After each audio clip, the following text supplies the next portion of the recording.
Untuk membahas data terkini dari dan juga antisipasi layanan kesehatan hadapi lonjakan kasus ISPA di Jakarta. Sudah bergabung melalui sambungan telekonferensi Dokter Paru Rumah Sakit Persahabatan Jakarta, Agus Dwi Susanto di Bandung, Jawa Barat.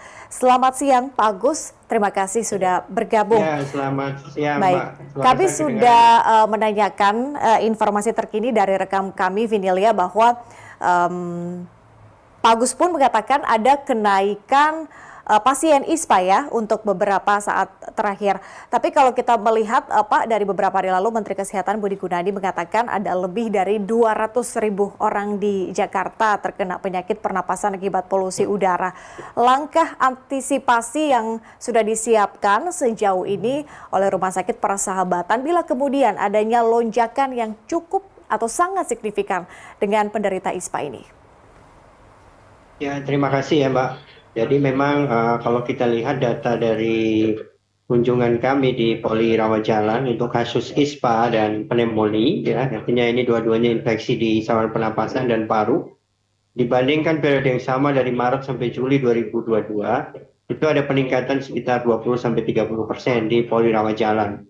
Meskipun begitu, yang dirawat inap tidak signifikan peningkatannya. Jadi rata-rata memang kunjungan yang meningkat itu ada di rawat jalan yang pasiennya tidak perlu rawat inap.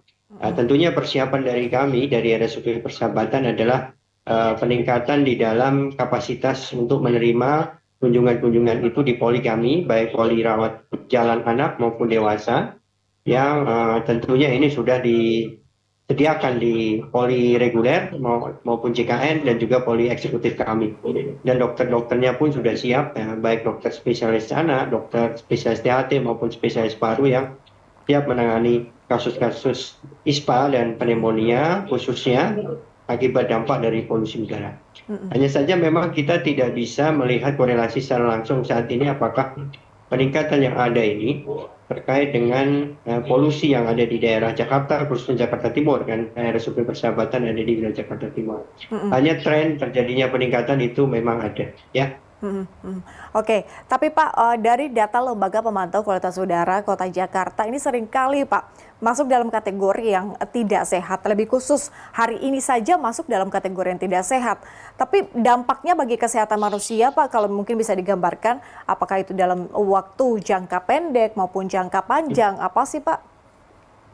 Ya, terima kasih. Sebagian besar dampak yang akan muncul adalah dampak-dampak yang jangka pendek ya, yang disebabkan karena iritasi dari polutan itu, karena sebagian besar polutan ini baik gas maupun partikel itu sifatnya iritan, menyebabkan iritasi, sehingga keluhan-keluhan itu akan menyebabkan terjadinya iritasi pada mukosa seperti di mata, menyebabkan mata berair, hidung menjadi berair, bersin-bersin, tenggorokan atau pun saluran nafas atas lainnya timbul peradangan sehingga timbul keluhan sakit tenggorokan, nyeri tidak nyaman di tenggorokan, batuk-batuk, bahkan berdahak.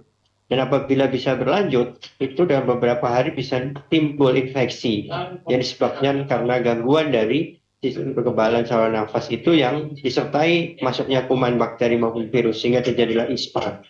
Ya. Di sisi lain pada kelompok-kelompok yang telah memiliki penyakit dasar seperti asma maupun penyakit paru obstruksi kronik itu akan terjadi risiko serangan atau peningkatan eksacerbasi kalau dalam dunia kedokteran istilahnya. Dan ini sudah kita buktikan pada riset kami di RSUP Persahabatan tahun 2019. Ketika itu kami menilai hubungan polutan dengan serangan asma dan PPOK di IGD yang berkunjung selama periode 1 tahun. Kita melihat bahwa terjadinya peningkatan kadar ozon dan juga PM10 pada tahun tersebut ternyata berkorelasi dengan peningkatan kunjungan IGD setiap terjadinya peningkatan polutan. Nah, itu baik serangan asma maupun PPOK meningkat. Dan kita tahu betul tahun 2019 dulu juga sebelum pandemi itu polutan di Jakarta juga sedang tinggi-tingginya, mungkin mirip dengan kondisi sekarang ini. Ini ada dampak jangka pendek ya, Mbak. Nah, sedangkan dampak jangka panjang itu bisa menimbulkan penyakit-penyakit kronik kalau terjadi pajanan polutan ini hampir tiap hari berbulan-bulan bertahun-tahun dengan kualitas yang buruk ini. Apa yang terjadi bisa timbul penyakit asma, penyakit PPOK yang sebelumnya nggak punya misalnya jadi punya. Kemudian bisa timbul resiko penyakit jantung, stroke ya. Bahkan bisa terjadi penyakit kanker ya. Risiko itu bisa muncul. Kita punya data riset dari Survei Persahabatan tahun 2013, dari 300 penderita kanker paru yang kita survei, 4% itu ternyata polutan lah sebagai penyebabnya. Kita ketahui sebagian besar penyebabnya karena rokok, tapi ternyata ada 4% yang karena polutan, padahal dia nggak merokok. Mungkin demikian. Baik, Pak Agus, pemerintah sendiri telah melakukan berbagai upaya untuk menanggulangi polusi udara di Jakarta. Ini kalau kita spesifik berbicara soal polusi udara itu sendiri. Di antaranya dengan imbauan menggunakan transportasi umum dan juga work from home ya untuk ASN sebagai upaya mencegah terpapar ISPA akibat polusi udara. Tapi apa sih Pak langkah-langkah sederhana kemudian yang mungkin bisa dilakukan warga di rumah atau dilakukan sendiri begitu sebagai langkah pencegahan? Ya, tentunya yang bisa dilakukan itu ada beberapa langkah. Yang pertama adalah kalau kita bicara pengendalian polusi ini harusnya dari hulu sampai hilir ya. Yang terpenting justru harus mengurangi polusi. Karena dengan polusinya itu turun, tentu dampak kesehatannya akan dapat berkurang. Nah, dampak ini yang harus kita pikirkan. Kita melihat dari segi perspektif masyarakat ya. Masyarakat apa yang bisa dilakukan ketika polusi sedang tinggi. Sedangkan peran pemerintah ada bagaimana polutannya turun, kan begitu kan? Nah sekarang masyarakat apa yang bisa dilakukan? Yang pertama adalah rajin kita memantau kualitas udara. Dengan kita memantau kualitas udara, kita tahu kita akan beraktivitas keluar rumah aman atau tidak. Itu yang pertama. Yang kedua, ketika kualitas udara sedang jelek, buruk, hindari aktivitas di luar rumah, khususnya kalau kita menggunakan aktivitas kendaraan yang terbuka ya, misalnya jalan kaki, atau misalnya naik sepeda, maka itu ketika kualitas udara buruk, hindari aktivitas itu. Nah, kita menghindari daerah-daerah polutan, bahkan kalau perlu beraktivitas di dalam ruangan saja. Itu yang kedua. Yang ketiga, kalau terpaksa harus beraktivitas di luar ruangan, kalau kita menggunakan kendaraan tertutup, misalnya mobil, maka kita lebih aman karena bisa pakai AC yang resirkulat dan jendelanya ditutup. Tapi kalau kita tidak pakai kendaraan tertutup, misalnya sepeda, motor, atau jalan kaki, wajib pakai masker. Ya, dengan menggunakan masker ini proteksi kita bisa menurun drastis dari kadar polusi yang terhirup, terutama particulate matter PM2,5. Kemudian yang keempat tentu harus melakukan upaya menjaga kualitas udara dalam ruangan. Itu penting sekali karena polutan-polutan itu sering juga bisa masuk ke dalam ruangan. Maka itu pastikan kualitas udara dalam ruangan itu bisa bagus. Kita di luar tinggi, kemudian di dalam juga tinggi kan berbahaya. Justru di dalam ruangan jadi berbahaya gara-gara yang luar masuk. Pastikan itu dengan cara apa? Tutup ventilasi rumah ketika kualitas udara buruk. Pakai AC resirkulat, kalau punya air purified atau penjernih udara boleh. Kalau nggak bisa pakai tanaman penghirup polutan itu juga bisa.